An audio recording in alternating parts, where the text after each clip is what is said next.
Hello everyone, long run weekend. I'm out here on a 24k long run today. I'm trying out the new Nike Vaporfly Next %3. So I took it out on Wednesday for an interval session, and today's long run is again with the same pair of shoes. So let's see how it goes.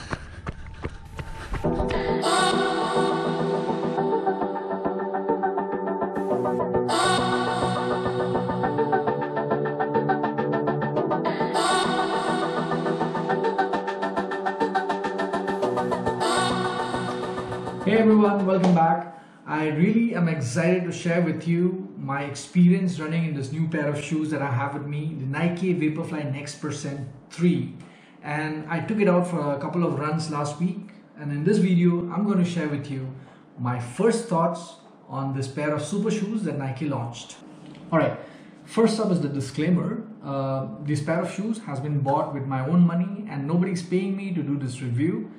I'm sharing my own personal opinion as an average layman runner, and this video is just meant to help people understand the experience of running in this pair of shoes.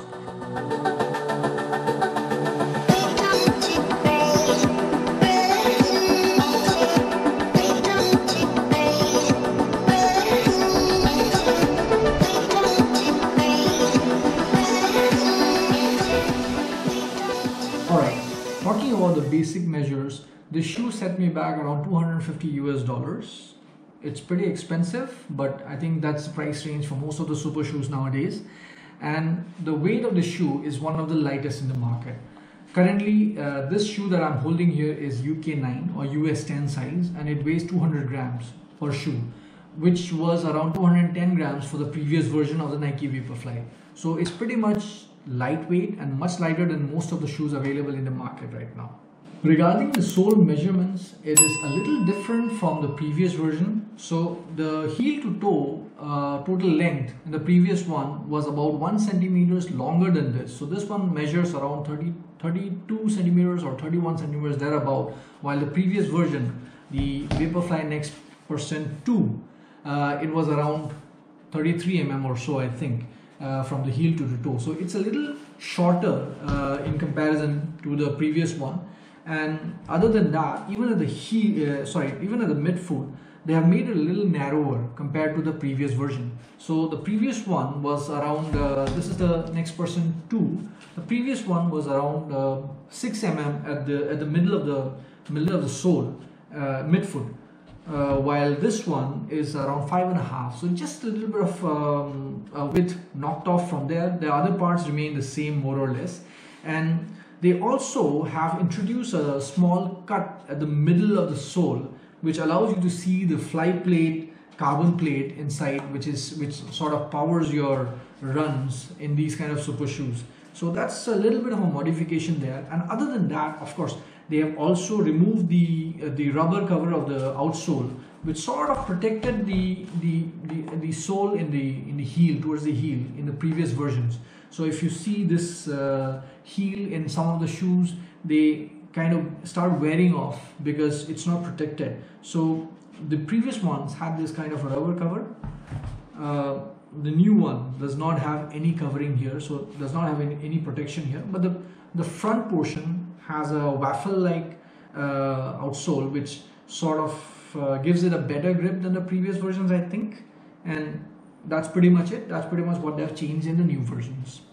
The upper is another part of it which has changed quite a bit actually. The upper is now more loosely knit, fly knit upper, which allows the upper to be more breathable compared to the previous one. So if you see the previous one was a lot thicker, well knit and loosely knit rather, and it was still breathable. I still had no problem with it, but I think this one makes it better for running in hot conditions. So that's a different change from the previous version. And also the tongue seems to be a little bit longer compared to the previous versions. So this is the tongue of the new one, the version 3, while this is the old one. So I can see that it sticks out in a very oblong way, in a very obvious way.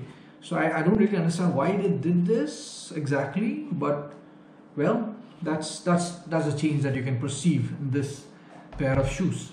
So that was about the numbers and the measurements of the shoes, the basic features of the shoes. Now let's get on to how it feels if you put it on and you go for a run.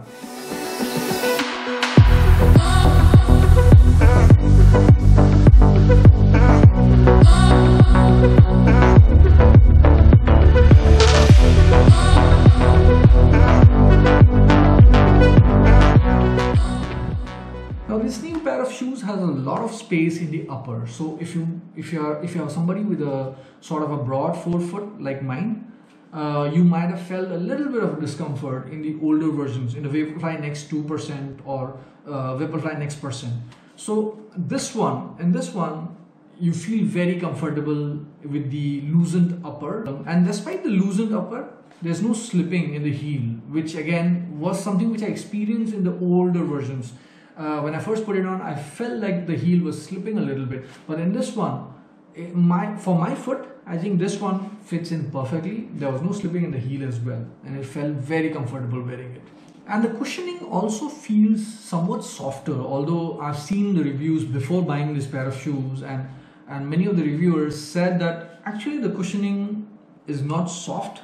Probably it's as hard or harder than the previous one, but it definitely feels more comfortable. I don't know how, but it feels more comfortable. So when I took it out for the run, I could feel the difference. So let me talk to you about how the run felt.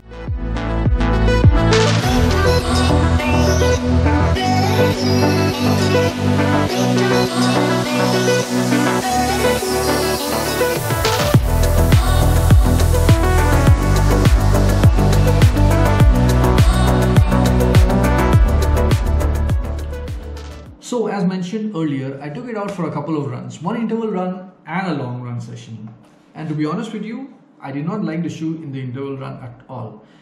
It didn't feel as snappy as the other Vaporfly shoes, and it felt a little loose. Somehow it felt clumsy. I think because of the mesh, which is quite loosely knit, it doesn't hug your foot as well as many other shoes do. And even if you tie the laces really tight, it doesn't really help.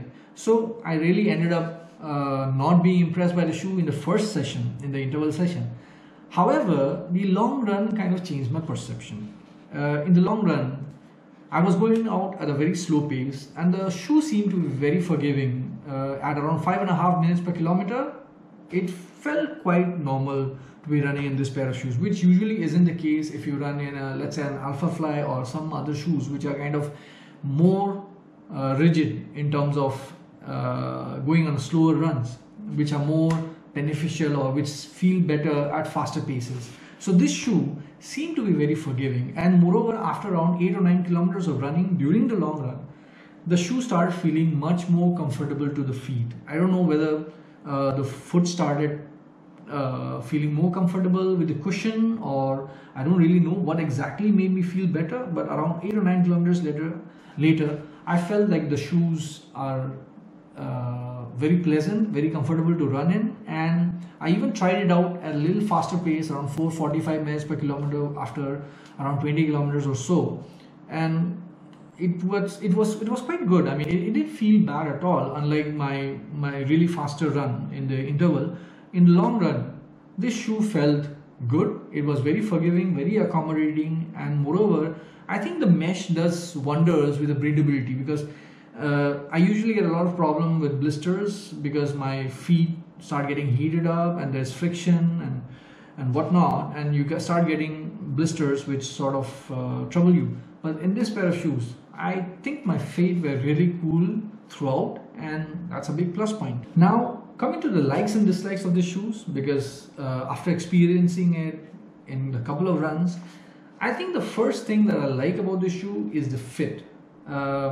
I know that I didn't really like it in the interval run, but I think these pair of shoes are meant for long runs, and I think for a person with broad feet like mine, it goes a long way to make the feet more comfortable, because in the long runs, in marathons particularly, my feet tend to swell up sometimes, and once it swells up, I start getting new kind of pains which I don't really feel in the shorter runs. So I think this kind of shoe would be accommodating for a person like me with broad feet. The second thing I like about the shoe is the fact that it has lost around 10 grams out of the previous version, from the previous version. Well, 10 grams really don't mean much if you are very numbers oriented. It really, physically it doesn't mean much, but psychologically, when you're running a marathon or longer races, you tend to have a lot of negative thoughts towards, let's say, 35 kilometers or even towards 32, 33 kilometers. You start getting a lot of thoughts of, oh, what is wrong with my foot, or what is wrong with this part of my body which is hurting so much, and things like that. So a little bit of positivity helps. And at that point in time, when you're at 35 kilometers or so, you thinking that my shoes are light and I can do this very easily because I have less weight, and it really counts. It really counts. So it probably helps, at least for me, I would say that it would help me retaining some of the positivity during the hard times. So that's a big plus point for me. And thirdly, of course, I mentioned before, the mesh. I mean, my feet start getting blisters. In many shoes I've had blisters, and to be honest, my feet are ugly, and my wife keeps telling me that my feet are ugly. Well, I think this kind of a mesh would probably help me avoid that, because it keeps the foot a little cooler, the toes will be cooler, there's less friction inside because of that, and less heating up rather, not less friction. And in fact even the looseness of the mesh would probably lead to less friction. So I think that adds another plus point to this pair of shoes. Among the dislikes, not really much actually, not really much. The first thing probably I didn't like, I mean the looks of it, was the tongue itself. It's kind of long, and when you wear it you can notice it, and even my wife ended up commenting on, why is the tongue sticking out like that? So it's just the look of it, nothing serious really, and you can live with it. I don't understand why it's so long, but they might have had some reason for it. And the second thing is not a dislike, but a sort of a concern that the heel is totally unprotected, totally uncovered. I don't know how long this shoe will last. I've done 38 kilometers on this pair of shoes. I'll probably try to push it to around another 100 miles or so, and then maybe I can get back to you on what the sole looks like. After the first 38 kilometers, it doesn't look like it has seen much damage, but let's see how it performs after another 100 miles or so. So in conclusion, what's my final verdict on this pair of shoes? Well, it's definitely not a big upgrade in terms of speed or in terms of performance, I think, but in terms of comfort, for me, it's a very good upgrade. I think these shoes are more comfortable than the previous ones, and I would definitely want to run in these for my next marathon. Although I haven't decided yet. I haven't decided because I have the luxury of choosing from a couple of options. So in the next few weeks, maybe I'll try out some more shoes, some more brands, and then maybe see which one really gives me that motivation to drive for a PR. But as of now, I think there's no reason why I should not be using this pair of shoes. It comes a little pricey at around $250, but then again, if you see the other brands, I mean, they've started pushing up the prices a lot more than Nike. I think Saucony Endorphin Elite comes around $270 something per shoe, per pair. So I mean, things are getting expensive anyway. So if you can afford it, this is a really good pair of shoes, and I would probably recommend it to somebody who I know or somebody who I care about. So that was my review of the Nike Vaporfly Next Percent 3. And coming to this week's update, I had an easy week last week, 60 kilometers of mileage. I started my week with a 10 kilometer easy run on Monday, then another 6 kilometers easy run on Tuesday. Wednesday I had the interval session in the Nike Vaporfly Next Percent. And then Thursday I was supposed to go for an elliptical session of 30 minutes and a gym workout, but I skipped it. I wasn't at my 100%. I think I was feeling a little feverish, and so I really didn't want to push myself. So I skipped on Thursday, and it did me wonders. And Friday I was up again, went out for my easy run, and Saturday I went out for my long run, which is 24 kilometers, again in the Nike Vaporfly Next Percent 3. So that was my week of total 60 kilometers. And this coming week, I have 45 kilometers of mileage scheduled. It's a deload week, so I'm looking forward to a very easy, nice, comfortable week and sort of wear off all the stress and get rejuvenated for the next harder sessions coming forward. So I have another 9 weeks remaining for the Amsterdam Marathon, which is on October 15th. I'm looking forward to it.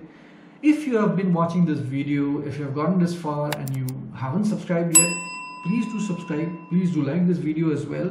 I post regularly about my training, about my updates, and I also am trying to bring in some content of help to other fellow runners or newbie runners who want to learn the ropes of running. I'm pretty much an amateur myself, but I think where I can add value is by adding stories of what I did or how I experienced things and how I move forward with my running. So I used to be a 5-hour plus marathoner, and then I started bringing some amount of structure to my training and improved my lifestyle. I quit smoking, and then I became a 3-hour 27-minute marathoner, and now I'm aiming to become even faster in the next marathon. Fingers crossed. So let's see how it goes. So if you want to follow my updates, if you want to know how I do with my training, please do subscribe to this channel, and I'll see you in the next video next week. I post every Monday, Friday or Saturday. So I'll see you in the next video. Stay on, take care, cheers.